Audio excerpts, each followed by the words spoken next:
कृष्ण मुस्कुराते हैं और कहते हैं, तुम उनके लिए शोक कर रहे हो जो कभी मरते ही नहीं। क्या सच में मृत्यु सिर्फ शरीर की होती है? आज समझेंगे गीता का सबसे बड़ा रहस्य, आत्मा कभी नहीं मरती। जय जय श्री कृष्ण। शिष्यों, अब तक हमने देखा अर्जुन मौन हो चुका था, उसके शब्द समाप्त हो गए थे, उसके तर्क थम गए थे, उसकी जिद टूट चुकी थी। अब वहां केवल शोक था और एक गहरा मौन। तभी रणभूमि के इस दृश्य को संजय धृतराष्ट्र को अगले श्लोक में व्यक्त करते हैं। संजय उवाच तमुवाच ऋषिकेश प्रहसन्नेव भारत सेनयोरुभयोर मध्ये विषीदन्तमिदं वचा। संजय कहते हैं, हे भरतवंशी, जब अर्जुन दोनों सेनाओं के बीच विषाद में डूबा बैठा था, तभी ऋषिकेश श्री कृष्ण ने मानो मुस्कुराते हुए उससे ये वचन कहे।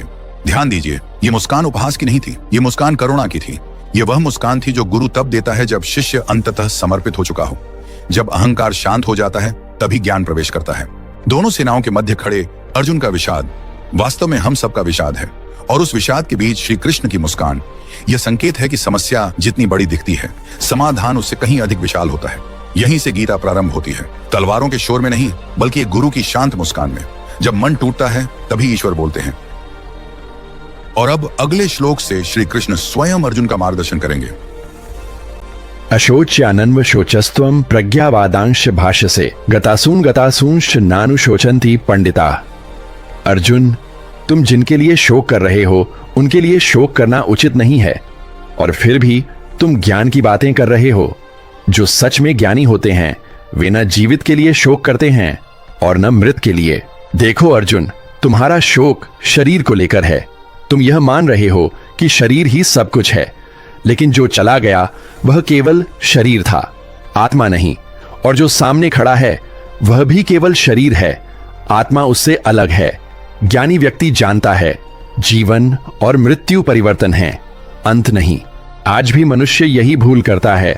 जब कोई रिश्ता टूटता है, जब कोई अवसर चला जाता है, जब कोई व्यक्ति दूर हो जाता है, तो हम सोचते हैं कि सब समाप्त हो गया, लेकिन जो बदलता है वह स्थायी था ही नहीं। अर्जुन, तुम्हारा दुख अज्ञान से जन्मा है और तुम्हारा तर्क भ्रम से। तुम युद्ध से नहीं डर रहे, तुम परिवर्तन से डर रहे हो। पर जो जन्मा है वह बदलेगा, और जो बदल रहा है वह नष्ट नहीं हो रहा, केवल रूप बदल रहा है।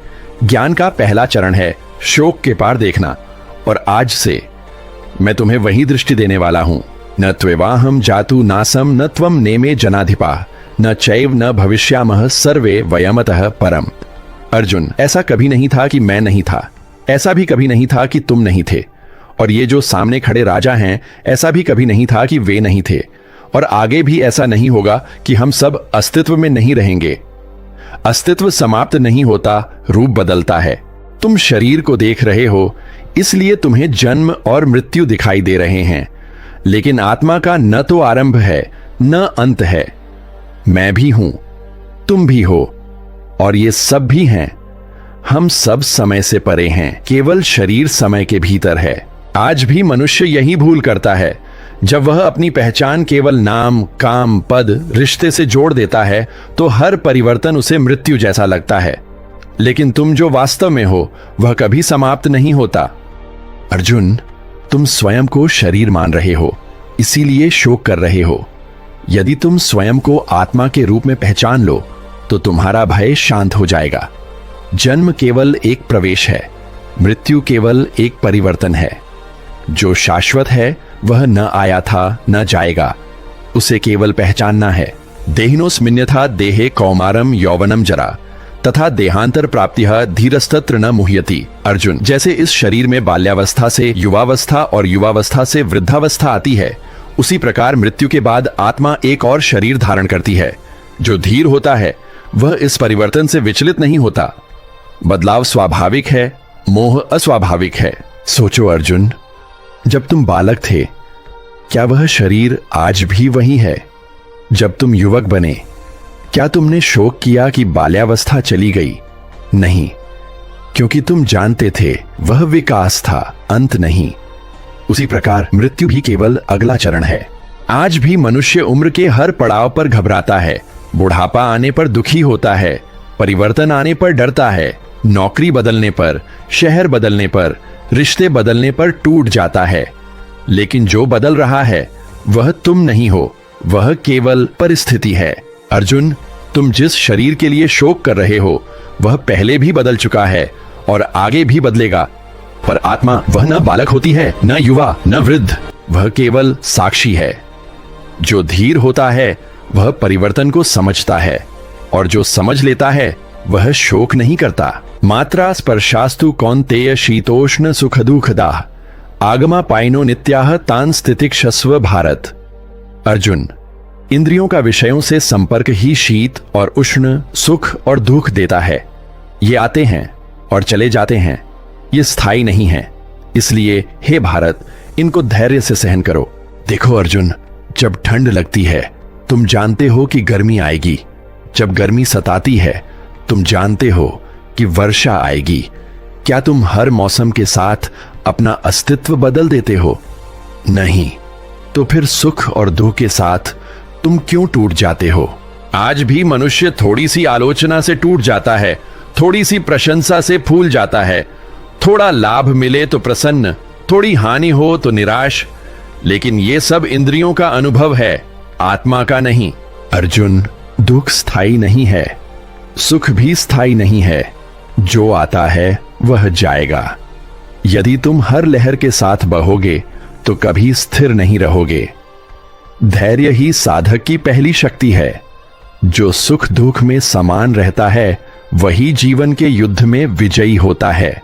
यम ही न व्यथयन्त्येते पुरुषम पुरुषर्षभ सम दुख सुखम धीरम सोमृतत्वाय कल्पते। अर्जुन, जिस पुरुष को ये सुख और दुख विचलित नहीं करते, जो हर परिस्थिति में संभाव में रहता है, वही धीर है और वही अमृतत्व के योग्य होता है। अमृतत्व शरीर का नहीं, स्थिति का है। देखो अर्जुन, सुख आए तो तुम बह न जाओ, दुख आए तो तुम टूट न जाओ। जो व्यक्ति परिस्थितियों से ऊपर उठ जाता है वही अपने असली स्वरूप के करीब पहुंचता है। आज लोग बाहरी घटनाओं से अपनी पहचान तय करते हैं। मैं सफल हूं क्योंकि मुझे प्रशंसा मिली, मैं असफल हूं क्योंकि लोग आलोचना कर रहे हैं। लेकिन यह पहचान उधार की है। सच्ची पहचान तब है जब प्रशंसा और निंदा दोनों तुम्हें अंदर से न हिला सकें। अर्जुन, सुख और दुख लहरें हैं, तुम समुद्र हो। लहरें उठेंगी, गिरेंगी, पर समुद्र बना रहेगा। जो अपने भीतर स्थिर हो जाता है वह मृत्यु से भी नहीं डरता। धैर्य से जीना ही अमृतत्व की शुरुआत है। जो भीतर से अडिग हो गया उसे कोई परिस्थिति नहीं हरा सकती। नास्तो विद्यते भावो नाभावो विद्यते सतः उभयोर्पि दृष्टो अंतः त्वनयोस्तत्वदर्शिभिः।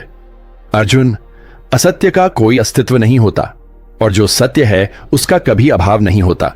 ज्ञानी पुरुषों ने इन दोनों का अंतर स्पष्ट रूप से देखा है।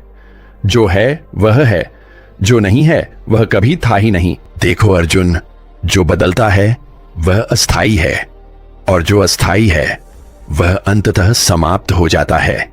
लेकिन जो शाश्वत है वह नष्ट नहीं होता। आज लोग अपने भय को सत्य मान लेते हैं, अपनी कल्पना को वास्तविकता समझ लेते हैं। एक विचार आता है, मैं असफल हूं, और वे उसे ही अपनी पहचान बना लेते हैं। लेकिन विचार अस्थाई है, भावनाएं अस्थाई हैं, पर तुम्हारा अस्तित्व वह स्थायी है। अर्जुन, यह शरीर बदलेगा, भावनाएं बदलेंगी, पर आत्मा नहीं बदलेगी। तुम जो हो वह सत्य है। तुम जो सोच रहे हो वह अस्थाई है। सत्य को पहचानो, वह कभी नहीं मिटता, और असत्य को छोड़ दो, वह टिकता ही नहीं। अविनाशी तू तद्विद्धि येन सर्वमिदं ततम विनाशमव्ययस्यास्य न कश्चित् कर्तुमर्हति। अर्जुन, जिससे यह संपूर्ण जगत व्याप्त है उसे अविनाशी जानो। जो सर्वत्र फैला हुआ है उसका कोई विनाश नहीं कर सकता। वह नष्ट होने वाला नहीं है, कोई भी उसे समाप्त नहीं कर सकता। जो सत्य है उसे कोई छू भी नहीं सकता। तुम शरीर को देख रहे हो इसलिए तुम्हें विनाश दिखाई दे रहा है, लेकिन जिस चेतना से यह सब प्रकाशित है वह कभी नष्ट नहीं होती। वह तुम में भी है, मुझ में भी है, और इस संपूर्ण सृष्टि में भी है। आज मनुष्य सोचता है, मेरा करियर खत्म हो गया, मेरा नाम खराब हो गया, मेरी छवि टूट गई, पर यह सब बाहरी है। जो तुम्हारी असली पहचान है उसे कोई छू नहीं सकता। अर्जुन, जो अविनाशी है वह न शरीर है, न परिस्थिति है, न पद है, वह चेतना है, वह आत्मा है, और आत्मा का विनाश किसी के वश में नहीं। जो स्वयं को अविनाशी जान लेता है उसका भय समाप्त हो जाता है, और जहां भय समाप्त हुआ वहीं से स्वतंत्रता आरंभ होती है। जय श्री राम मेरे सभी सनातनी भाइयों और बहनों को। मित्रों, आज हमने गीता के अध्याय 2 के कुछ महत्वपूर्ण श्लोकों को समझा। मैं जानने को उत्सुक हूं कि क्या आपको श्लोक या अर्थ कुछ भी समझने में कठिनाई महसूस हुई हो। मुझे कमेंट में जरूर बताएं। आपकी प्रतिक्रियाएं मुझे अगली वीडियो में और स्पष्टता लाने में मदद करेंगी। और हाँ, अगर आपको ये सफर पसंद आया तो मेरे चैनल को जरूर सब्सक्राइब करें, बेल आइकन दबाना ना भूलें ताकि अगली वीडियो की सूचना सबसे पहले आपको मिले। जय श्री राम।